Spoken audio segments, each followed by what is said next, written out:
Good afternoon.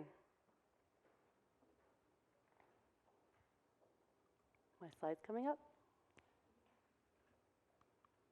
Thank you. So I'm going to just start by reading a couple of lines for you guys. Mr. and Mrs. Dursley of number 4 Privet Drive were proud to say that they were perfectly normal, thank you very much. They were the last people you'd expect to be involved in anything strange or mysterious because they just didn't hold with such nonsense. So rather than asking you guys if you are interested in children's literature, which I kind of assume probably is a big no, I'm guessing that a few of you here might be interested in Harry Potter, is that right? So in my research, I'm really interested in how young people are engaging with big books like Harry Potter in the online realm. So whether young people are creating fan fiction, participating in corporate sites like Pottermore, or using social media to attack these corporate sites when they do things that the fans don't like. So I think these sites have enormous opportunities for young people to engage around the literature they love, but there's a dark side to participating as well. So there's 3 main points here to my talk. The first is that site owners can give and they can take away. The second point is there is no such thing as privacy online. How many of you are aware of that? No such thing as privacy online, no matter what. And the third point is that fans have real power. So children's books are really big business.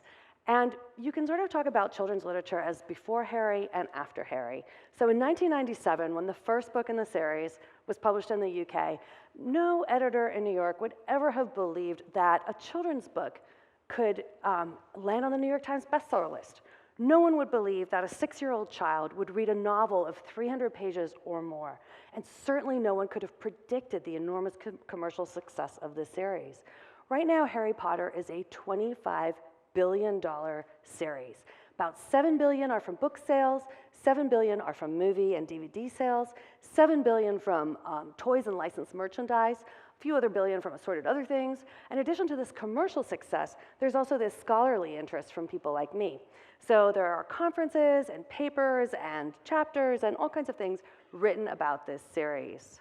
So Harry Potter has really changed the landscape for children's literature in a very, very big way. One of the reasons for the incredible success of this series is because of the world building that exists within the series. So when you think about Harry Potter, if I just say something like Diagon Alley, or The Cupboard Under the Stairs, or Hogwarts, even if you haven't seen the movies, if you've read the books, I'm pretty sure that you have an image in your mind of what those things look like. And that's because of the incredible world that J.K. Rowling has built in the books. Because of that, the series has appealed to boys and to girls, to adults and to children. And it really lends itself to all kinds of fan extensions. So whether you're interested in writing fan fiction or doing fan art or all kinds of other things, there's amazing opportunities within this world that J.K. Rowling has created. Now, J.K. Rowling has always had kind of a tenuous relationship with her fans. On one hand, fans are really good for an author like this because they become an instant audience, they enable peer-to-peer marketing, all kinds of other things. And some would also argue that the fan sites that arose around the same time as the series came about, have really a lot to do with the success of the series. So really the series came about the same time that the internet really got big. So all of those things together combined to really make this enormous commercial success. But J.K. Rowling has also gone after some of these sites. For example, the Harry Potter lexicon, or the very famous example of Heather Lover's online site called The Daily Prophet, where she sued those people. So there's sort of like this tense relationship between fans and creators when it comes to these worlds.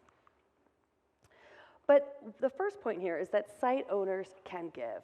So these sites can be amazing things. And one thing that you can do if you're a site owner, if you're tired of the sites that are appearing online, if you want to sort of draw away from that, you can create the very best site yourself. And J.K. Rowling did that to an extent when she created the Pottermore site.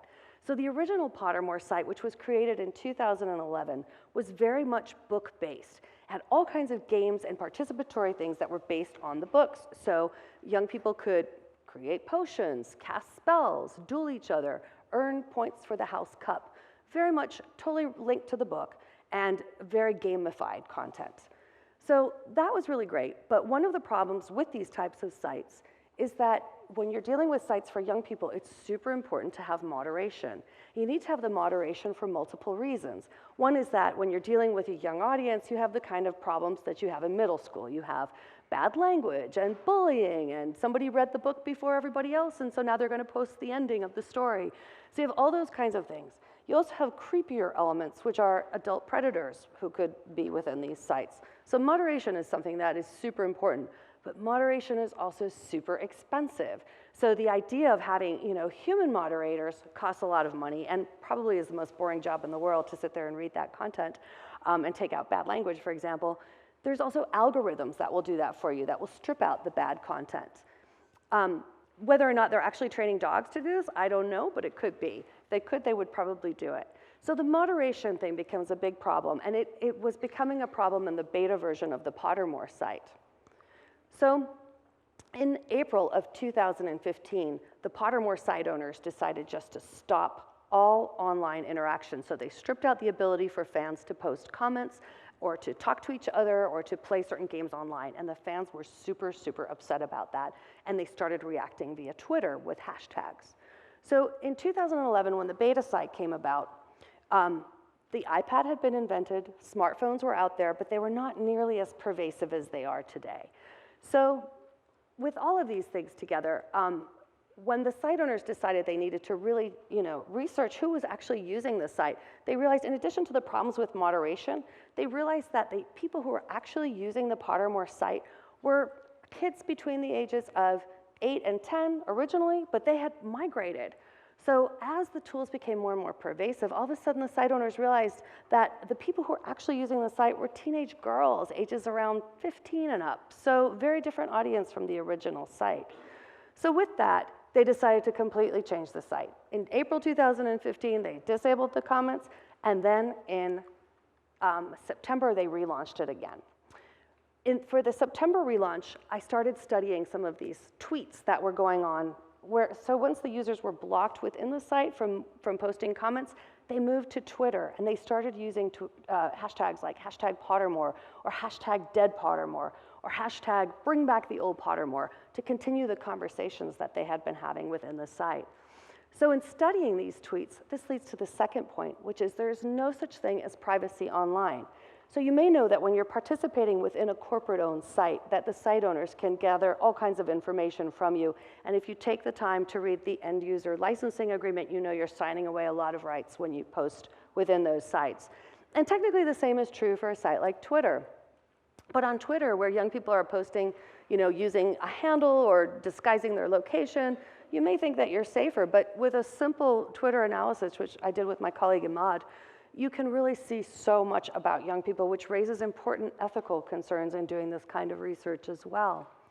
So the tweets that we saw were around multiple themes, and a couple of them were these. The first is the angry gamers, and these are the young people who had been participating in the beta version of the site who suddenly were really upset that they couldn't access their houses, their badges, their potions, their galleons. All of this content had been removed.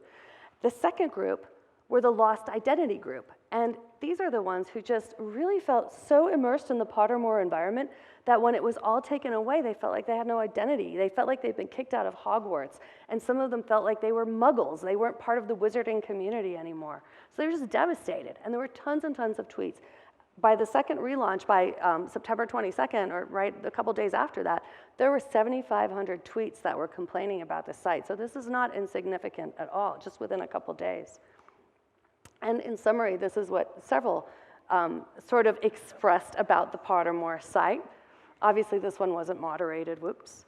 But the September relaunch, what happened was, instead of just ignoring the fans like they did in April when they took down the ability to comment, in September, all of a sudden, this Pottermore correspondent appeared on the site, which kind of indicates that the Pottermore site owners were super aware of what was going on Twitter and other social media.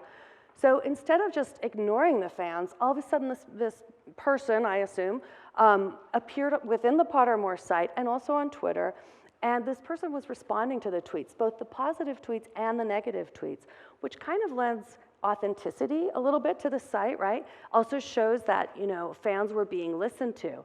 And this leads to the third point, which is that fans have real power.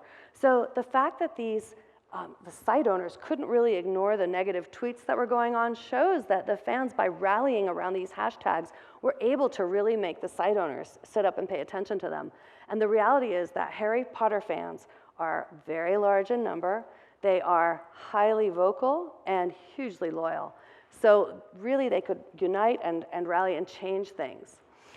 By January, even more changes had been made as a response to fans. One of the things that the site owners were really upset about or the fans were really upset about with the changes to the site, was that they could no longer be sorted with the sorting hat activity. So that was brought back. The only problem was if you'd been sorted earlier and you were a Ravenclaw or a Gryffindor or whatever else, if you got resorted, you could suddenly be a Hufflepuff, and fans were super upset about that.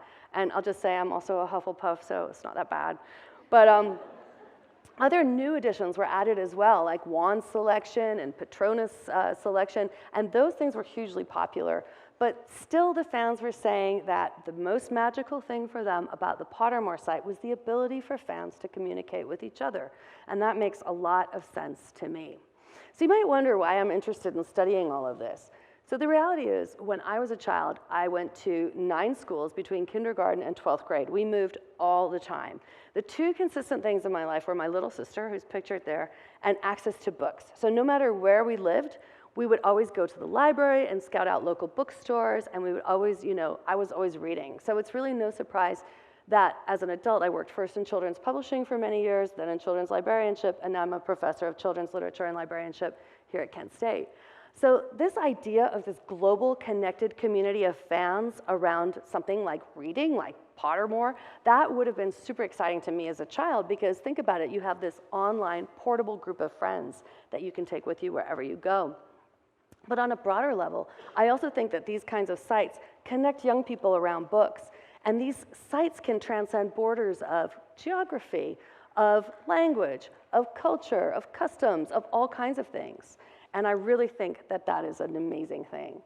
So in conclusion, I just want to say that, site owners have this power to create wonderful sites for young people and the power to take them away, but that they also have to listen very carefully to their fans, because these fans have enormous power. They're totally capable of shaping the content within the sites, even if they're pushed beyond the walls of the site. They're able to go on social media and via hashtag continue the conversations that they want to have within the site.